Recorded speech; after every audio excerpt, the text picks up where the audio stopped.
Glória a Deus. Cumprimento os irmãos com a paz do Senhor, amém? Abra sua Bíblia, por gentileza, no Evangelho de Jesus Cristo, segundo escreveu Lucas, amém? Evangelho de Jesus Cristo, segundo escreveu Lucas, capítulo de número 3. Versículo 2 em diante vai dizer assim: Sendo Anás e Caifás sumos sacerdotes, veio no deserto a palavra de Deus a João, filho de Zacarias, e percorreu toda a terra ao redor do Jordão, pregando o batismo de arrependimento para o perdão dos pecados, segundo o que está escrito no livro das palavras do profeta Isaías, que diz: Voz do que clama no deserto, preparai o caminho do Senhor, endireitai as vossas veredas. Todo vale se encherá, e se abaixará todo monte e outeiro, o que é torturoso se endireitará, e os caminhos escabrosos se aplanarão, e toda a carne verá a salvação de Deus.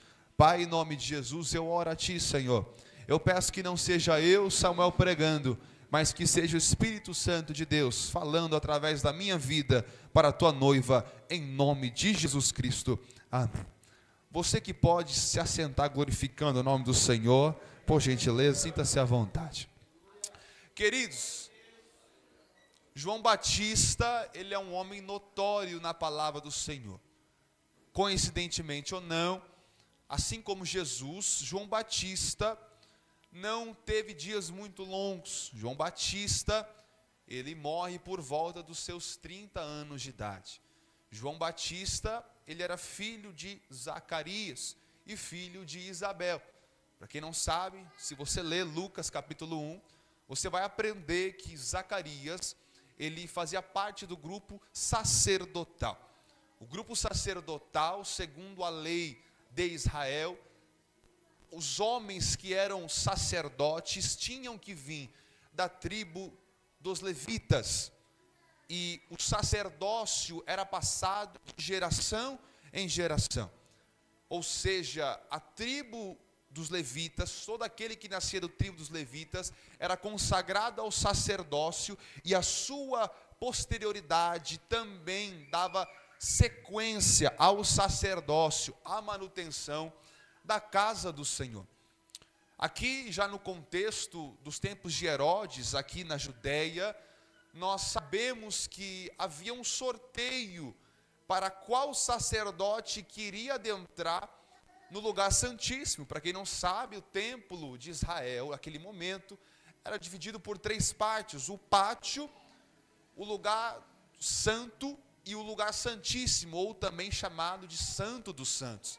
E havia um sorteio para saber em qual oportunidade, qual sacerdote iria adentrar no lugar do Santo dos Santos. Um dia Zacarias foi sorteado, e é interessante que a palavra em Lucas capítulo 1 até usa um termo interessante, dizendo que caiu a sorte sobre Zacarias de ele ser o sacerdote da vez. Quando Zacarias, ele entra no lugar do Santo dos Santos, Deus o visita através de um anjo, dizendo que ele iria gerar um filho. Mas nós precisamos entender o contexto aqui, porque Zacarias era um homem velho, Isabel também era uma mulher velha. Então, segundo a ciência de qualquer tempo, nós sabemos bem que é quase impossível você gerar um filho depois da sua velha idade. Só que quem estava falando para Zacarias que ele ia conceber um filho não era a ciência. Quem estava falando que ele teria um filho era o Senhor. A verdade é que, eu nem queria entrar nisso, mas se Deus está me conduzindo, eu vou liberar tudo. A verdade é que muitas vezes nós queremos embasar promessas de Deus na nossa realidade, sendo que milagre não consegue entrar na mesma realidade que nós. O milagre, ele transcende a nossa realidade. É por isso que quando Deus realiza algo, muitas vezes nós não conseguimos encontrar palavras para explicar a realização de Deus, porque Deus não se limita limita à ciência, Deus não se limita à idade, Deus não se limita à posição. Eu vim dizer uma notícia para você: Deus se limita ao seu poder. E eu trouxe outra notícia: o poder dele é infinito. Logo, se Deus se baseia no seu poder e o seu poder é infinito, Deus não tem limite para operar na vida de alguém. Eu não sei quem vai receber essa palavra, mas eu vou começar a pregar, que eu estou com vontade de pregar aqui nessa noite. A verdade é que Deus não tem limites para operar na vida de alguém. Ele faz do jeito que Ele quer, da maneira que Ele quer, com a pessoa que Ele quer, na idade que Ele quer, do jeito que Ele bem entender. Aleluia. E Deus disse: eu vou conceder o filho. Zacarias, por ter a dúvida dentro do seu coração, Deus disse assim: já que você duvidou, enquanto esse filho não nascer, você vai estar mudo, você não vai conseguir falar. E é interessante, glória a Deus, aleluia, que Zacarias, ele sai do lugar do Santo dos Santos. As pessoas que estão afora estavam na intercessão. A Bíblia diz que eles estavam orando para o momento que Zacarias ia entrar no Santo dos Santos. E quando Zacarias volta, eles perceberam que Zacarias teve um encontro com Deus, por causa da movimentação, por causa do ambiente, do clima espiritual que estava no lugar. Só que quando as pessoas vão querer ouvir do que Zacarias teve como experiência, eles não conseguiram ouvir nada, porque Zacarias estava mudo. Aleluia.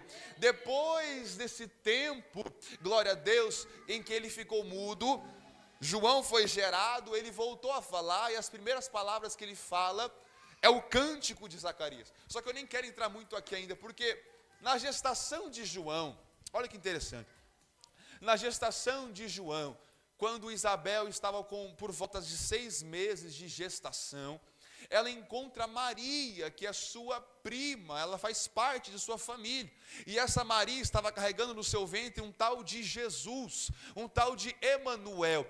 E olha que interessante, na barriga de Maria, Jesus ainda era um feto, ainda não tinha formado barriga, ainda não tinha tamanho, mas a barriga de Isabel já tinha de 6 meses, então muito provavelmente já era uma barriga grande. João já estava desenvolvendo os seus órgãos, desenvolvendo o seu corpo dentro da barriga da mãe. Só que olha que interessante, a palavra vai dizer que quando Isabel encontra Maria, o seu filho João Batista dentro do ventre começa a se mexer de uma forma diferente. A palavra vai nos afirmar que quando Isabel encontra Maria, a presença de Cristo ainda como um feto na barriga de Maria faz João Batista ser cheio do Espírito Santo desde o ventre. Nós estamos falando de um homem que foi batizado com o Espírito Santo antes mesmo de nascer. Nós estamos falando de um homem que ele, dentro da barriga de sua mãe, ele foi cheio do Espírito Santo. Era o cumprimento da palavra dizendo que este bebê iria ser cheio do Espírito Santo desde sua nascença. A palavra afirmava isso. Então, João Batista, ele é cheio do Espírito Santo na barriga de sua mãe. Já que é culto de missões, estamos tratando de uma palavra missionária, eu quero dizer para alguém aqui hoje: você pode querer ter o coração para missões, mas preocupe-se primeiro se você é cheio do Espírito Santo. Samuel, por que eu tenho que ser cheio do Espírito Santo? Primeiro, antes de fazer missões, porque na verdade você exala aquilo que você tem dentro de você. Se você contém um preenchimento do Espírito Santo, o próprio Espírito Santo vai falar por você, o próprio Espírito Santo vai te guiar e vai levar aos lugares que Ele quer que você esteja. Agora, é muito lindo ter um coração missionário, é muito lindo ter uma vontade de fazer a obra de Deus, mas a primeira coisa que eu quero te ensinar aqui hoje, na dependência da graça de Deus, é: seja cheio do Espírito Santo de Deus, seja cheio do Espírito Santo de Deus. A verdade é que quem é cheio do Espírito Santo de Deus, sabe aonde Deus quer usar ele. Quem é cheio do Espírito Santo, sabe como Deus quer usar ele. Quem é cheio do Espírito Santo sabe que palavras exalar. Já ouviu aquela frase? A boca fala aquilo que o coração está cheio. Se o seu coração está cheio do Espírito Santo, você vai exalar palavras espirituais. Então é por isso que eu vim aqui hoje para te avisar: quer fazer missões? Preocupe-se primeiro se você é cheio do Espírito Santo. João Batista é cheio do Espírito Santo, e ele foi chamado para viver a profecia que o profeta messiânico profetizou. Para quem não conhece o profeta Isaías, ele é conhecido como profeta messiânico, porque em muitas de suas profecias, ele profetiza acerca da vinda do Messias, ele profetiza acerca da vinda de Cristo. Nós temos diversas passagens lindas em Isaías falando acerca da crucificação, inclusive, como por exemplo Isaías 53, onde diz que Jesus Cristo não tinha formosura alguma que pudessem se agradar às pessoas de fora, que ele levou todas as nossas dores, as nossas enfermidades. Nós temos diversos capítulos de Isaías falando acerca do nosso Cristo. Em uma dessas passagens, o profeta Isaías vai dizer que antes desse Cristo chegar, há um homem que vai preparar o caminho para esse Cristo. Há um homem que vai preparar o caminho para esse Messias chegar. Nós precisamos entender por que Cristo precisava de alguém para preparar o seu caminho. Vamos ver a história. Há uma divisão entre o Antigo Testamento e o Novo Testamento. Cerca de 400 anos, período neotestamentário. Esse é o momento que, segundo os judeus, Deus ficou sem falar. Por 400 anos, Deus não usava seus profetas. Por 400 anos, Deus não falava como falava com Isaías, não falava como, por exemplo, falava com Elias, não falava como falava com Daniel. Deus, por 400 anos, não usava servo algum ou nenhum para falar com o seu povo. Por quê? Porque a nação de Israel já estava mais do que corrompida. A nação de Israel já estava mais do que corrompida. E Deus sabia que a nação não precisava de mais algum profeta. A nação precisava do Messias, do Cordeiro. Então, é por isso que as pessoas se surpreenderam com o movimento que Zacarias teve no lugar do Santo dos Santos. Por quê? Porque se Deus não falava por 400 anos e de repente houve um negócio, sente uma atmosfera, olha uma tal de nuvem, olha Zacarias saindo do Santo dos Santos perplexo, eles ficaram assustados, dizendo, Deus falou com alguém depois de 400 anos. A verdade é que nesses 400 anos, as pessoas que já não estavam firmes ficaram ainda mais desviadas. A Bíblia diz, aquele que está sujo, suje-se ainda mais. Há pessoas que seguiram essa palavra e muitas pessoas se perderam ainda mais. Israel estava perdida, tanto é que, se você ler os evangelhos, você vai perceber que Cristo fisicamente, ele não veio para os gentios. Cristo fisicamente, nos 3 anos e meio de ministério, ele estava indo atrás de Israel. A Bíblia vai dizer que o Filho do Homem veio para as ovelhas perdidas da casa de Israel. Não é que Cristo não queria salvar o mundo, mas antes de salvar o mundo, ele queria salvar a sua casa. Olha que interessante, Deus está falando com alguém aqui. Antes de sair lá fora, cuida da sua casa.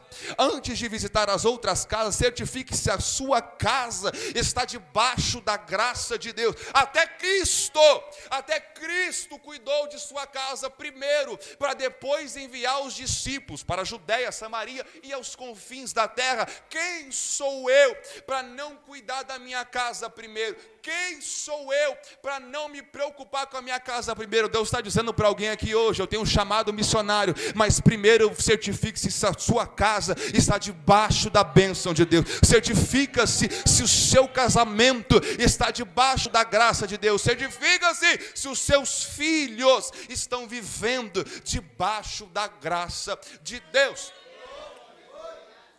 João Batista tinha que preparar o caminho, porque o povo não ouvia mais falar da voz de Deus. João Batista, olha que interessante, repita comigo isso aqui, um missionário, mais forte, um missionário atrai almas. Um missionário atrai almas. João, a palavra João tem como etimologia salvação. Então João, ele carregava a salvação no seu nome. João Batista foi cheio do Espírito Santo na barriga de sua mãe.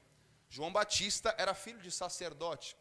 Nós vemos aqui um futuro ministerial brilhante, que na ótica humana podíamos dizer, esse vai ser o tal, esse vai ser o sacerdote, esse pode ser até o sumo sacerdote. É cheio desde a barriga, é filho de sacerdote, tem salvação no nome, foi concedido de Deus para os seus pais depois de sua velhice. Esse homem tem potencial, este menino que está para nascer tem potencial. Só que olha que interessante, mesmo que na ótica humana pareça que ele tinha potencial, até as pessoas temiam o que poderia acontecer com João. Se você ler Lucas capítulo 1, nos seus últimos versículos, as pessoas diziam: o que será deste menino? O que será desse menino? Algumas pessoas talvez dizendo num lado de temor, outras pessoas dizendo: a que nível esse homem vai chegar? Porque muitas coisas já aconteceram com esse menino ainda pequeno. Ele tinha potencial talvez de ser um dos grandes pregadores, ele tinha potencial talvez de ser um dos grandes profetas, ele tinha potencial talvez de ser um sumo sacerdote. Mas aonde foi o chamado dele? Lá no meio do deserto. Nós temos que entender que o chamado do pai pode até ser o mesmo que filho, mas nem sempre todo chamado do pai vai ser o chamado do filho. Nem todo chamado do pastor vai ser o mesmo chamado do seu discípulo. Cada um tem um chamado diferente, pode ser até coincidência, mas também pode ser diferente. João Batista, ele não viveu aquilo que o seu pai vivia. João Batista teve por chamado estar no deserto. A palavra de Deus diz que João Batista, nós temos a concepção que João Batista era um homem que vivia na simplicidade. A palavra diz que ele se vestia com pele de camelo, ele era preso, a sua roupa era presa com um cinto de couro, ele se alimentava de gafanhotos e mel silvestre. Queridos, esse tempo de Herodes na Judéia já não era um período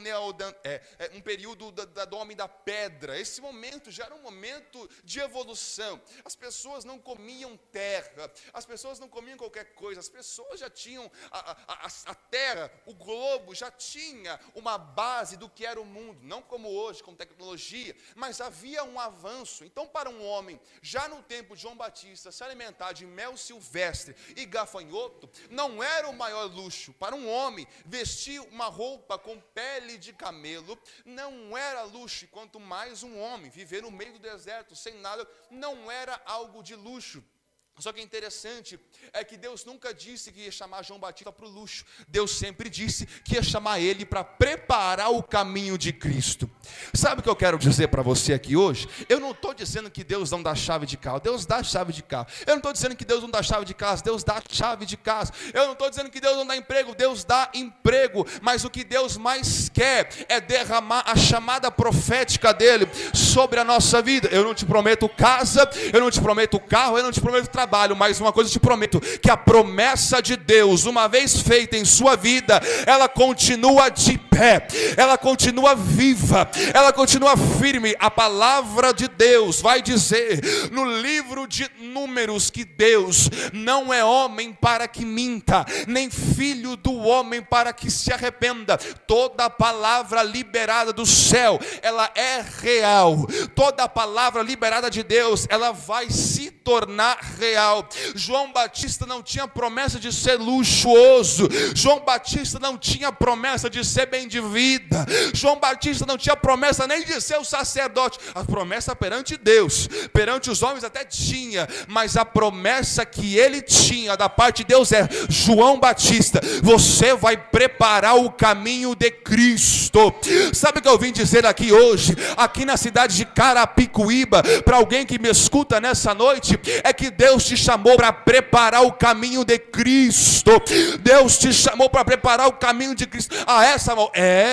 Porque a partir do momento que você se intitula cristão, sabe o que significa a palavra cristão? Imitador de Cristo. Então toda vez que você abre a boca e diz eu sou um cristão, você diz eu sou um imitador de Cristo, eu sou imitador do caráter de Cristo. E aquele que imita Cristo anda como Cristo, fala como Cristo, se veste como Cristo, pensa como Cristo. Então eu vim dizer para alguém aqui hoje, se por onde você passa, você não anuncia Cristo com as suas ações, você não é um cristão. Mas se você carrega o nome de Cristo para onde quer que você passar, você é um anunciador das boas novas, você é um evangelista, você é um missionário.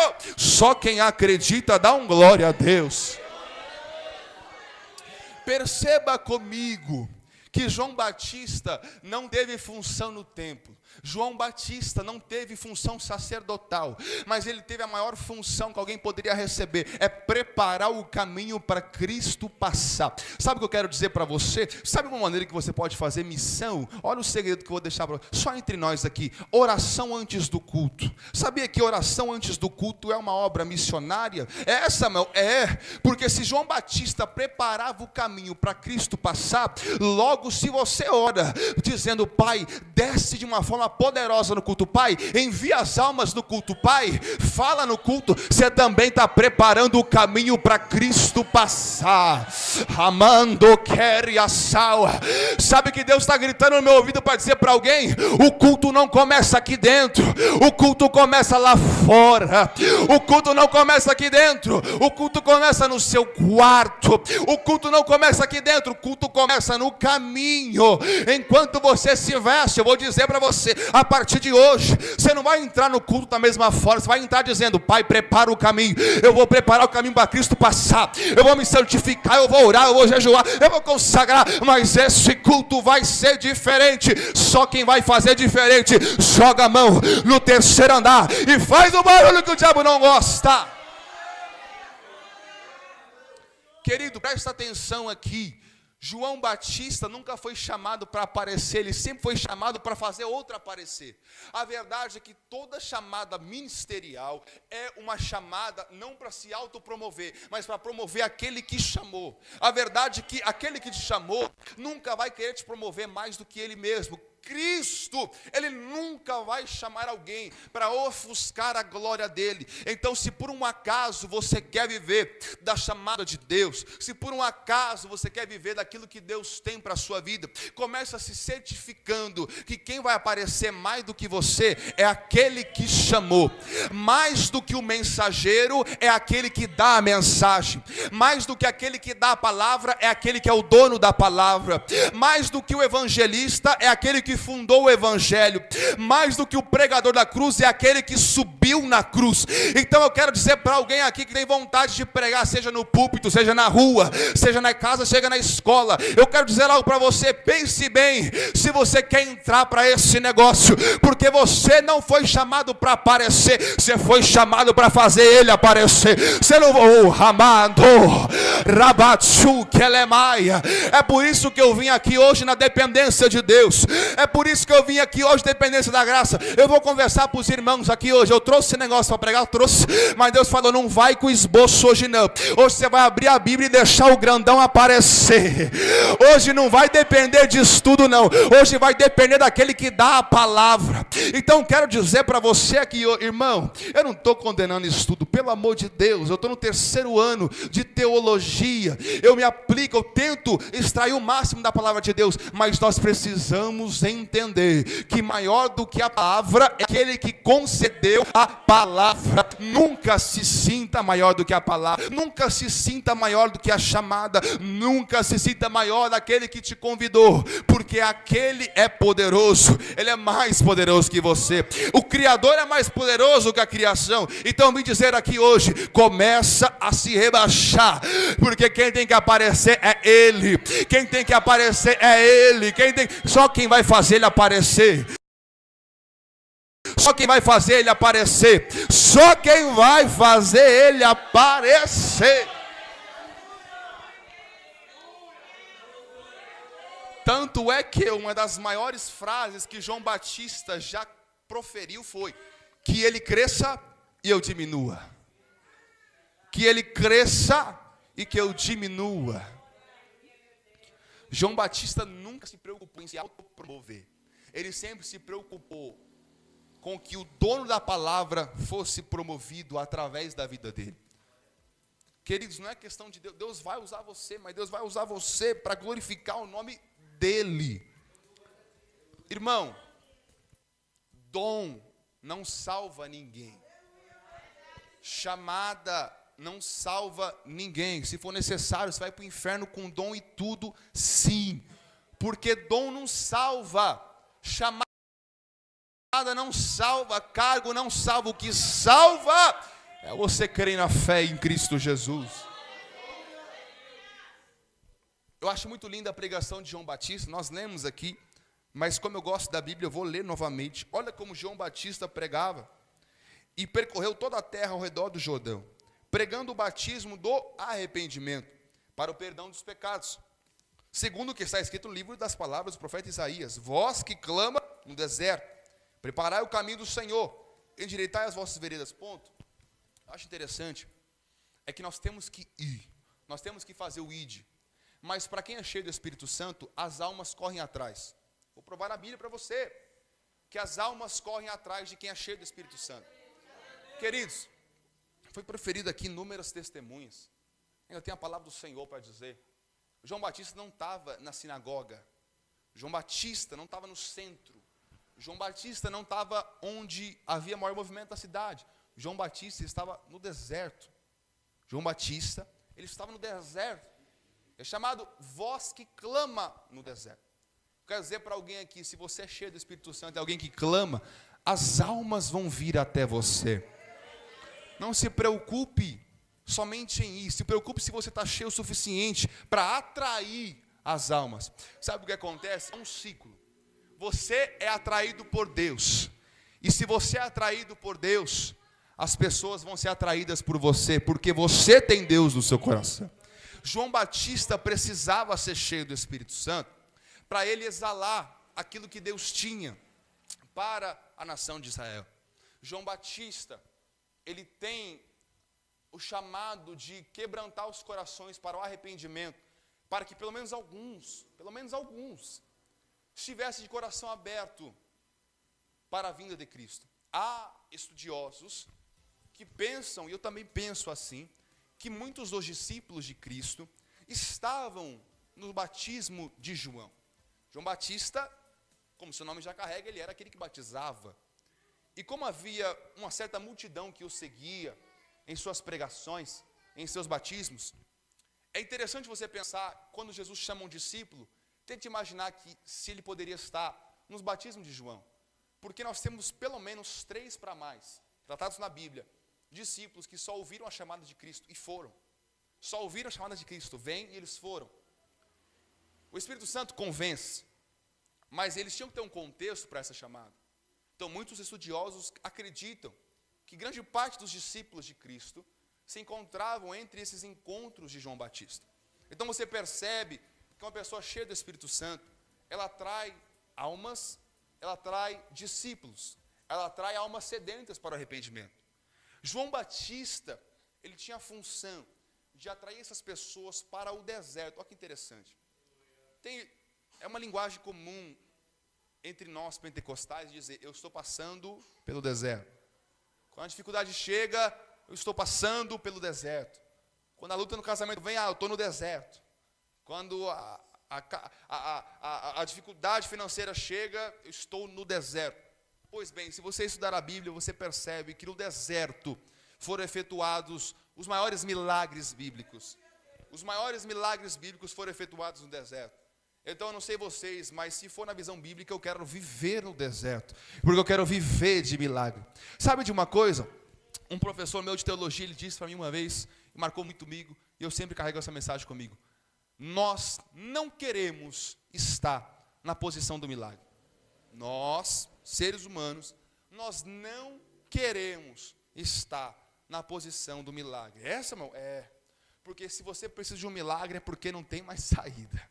Se você precisa de um milagre é porque não tem mais saída, não tem mais solução. Quando você chega no ponto de precisar de um milagre, é porque não tem outra saída. Pois bem, o deserto é um lugar que você vai para o norte e parece igual. Você vai para o sul, parece igual de novo. Leste, parece que é o mesmo caminho. Oeste, também parece que é o mesmo caminho. Deserto é lugar que mesmo que talvez não tenha muita gente, parece que você está encurralado. Encurralado pelo quê? Pela sua própria mente. Deserto é lugar de reflexão. Deserto é lugar de solidão. Então, logo quando você está solo, você está em um ambiente de solidão, você tem muito tempo para refletir, você tem uma condição de reflexão. Pois bem, muitas vezes, eu vou dizer isso sem heresia alguma e sem medo nenhum de falar. A verdade é que Deus permite nós passarmos por desertos, porque é nos desertos que nós vamos ser moldados para cumprir o ID de Deus.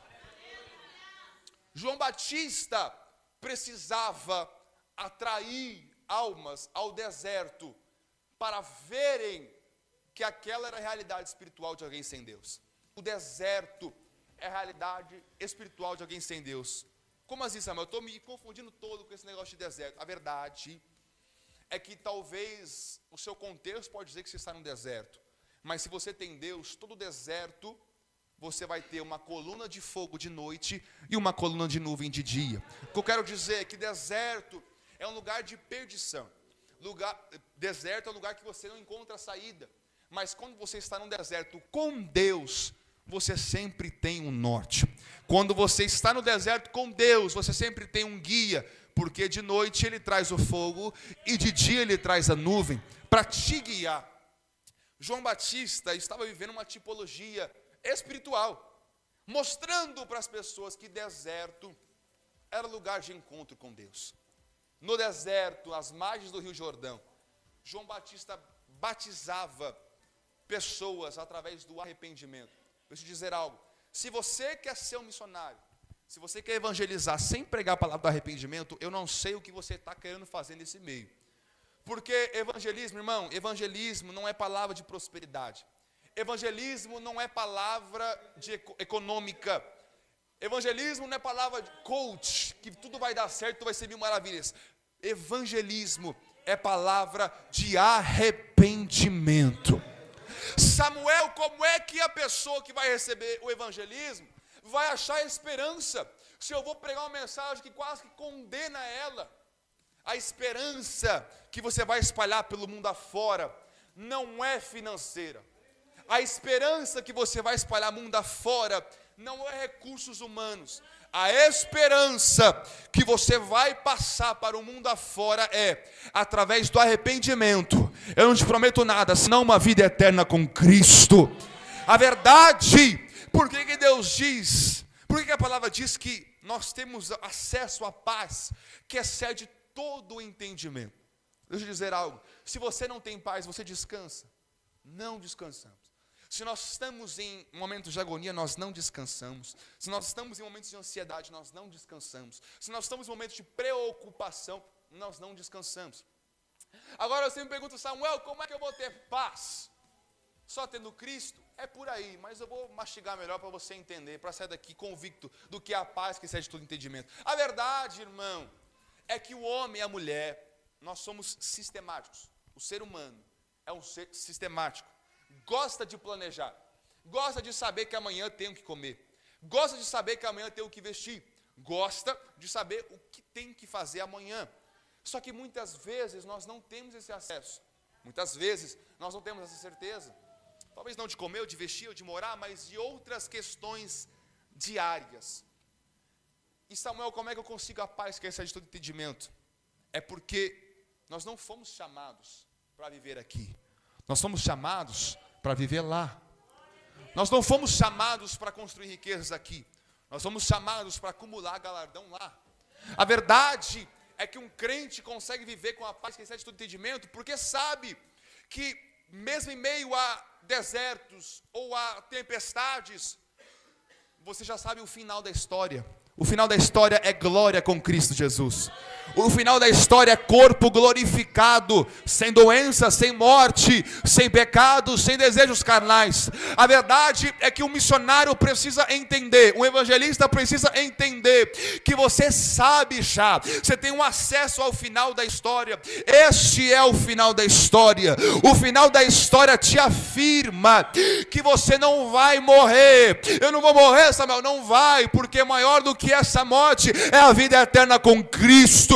É por isso que o tema da mensagem de um missionário, de evangelista é: arrependa-se, porque teve um Deus que morreu por você. Ele não está mais aqui fisicamente, ele subiu para preparar lugar para você morar. Meu Deus do céu, eu estou sentindo graça para pregar aqui. Eu vou liberar tudo que Deus está me mandando. Deus está dizendo para alguém aqui hoje: começa a mudar essa forma de pregar, começa a mudar essa forma de pregar, Começa a falar do arrependimento. Começa a falar da cruz. Começa a falar da vida eterna. Porque nada mais, nada menos é o nosso futuro. Nós somos peregrinos. Nós não moramos aqui para sempre. Você não vai ficar em Carapicuíba para sempre. Você não vai ficar em São Paulo para sempre. Há um dia marcado onde você vai receber um corpo novo, veste nova, moradia nova e uma coroa incorruptível. Só aqueles que vai subir, joga a mão no terceiro andar e adora a Deus.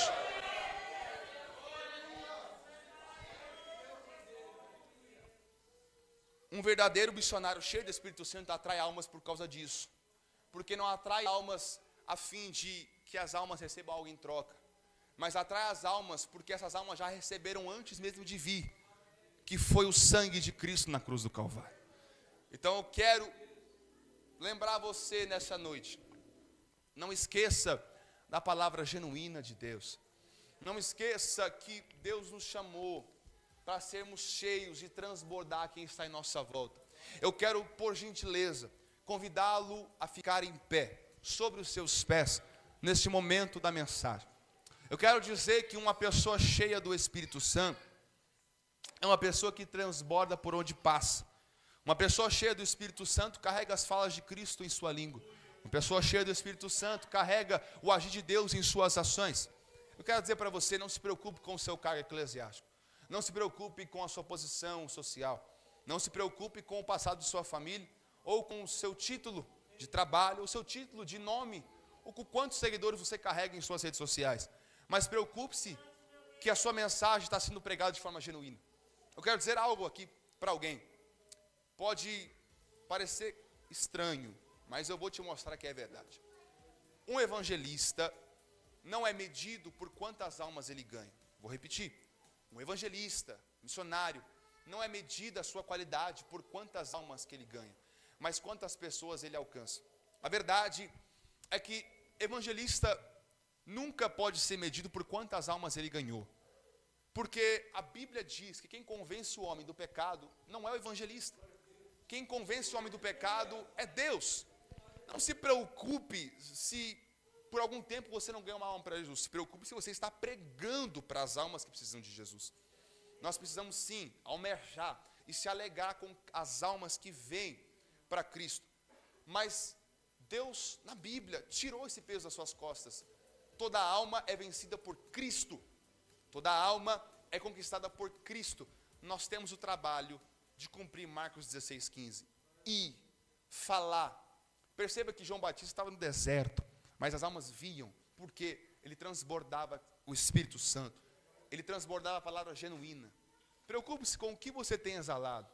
Pense no seu dia a dia, o que você tem exalado. Porque a nossa pregação não se baseia em palavras.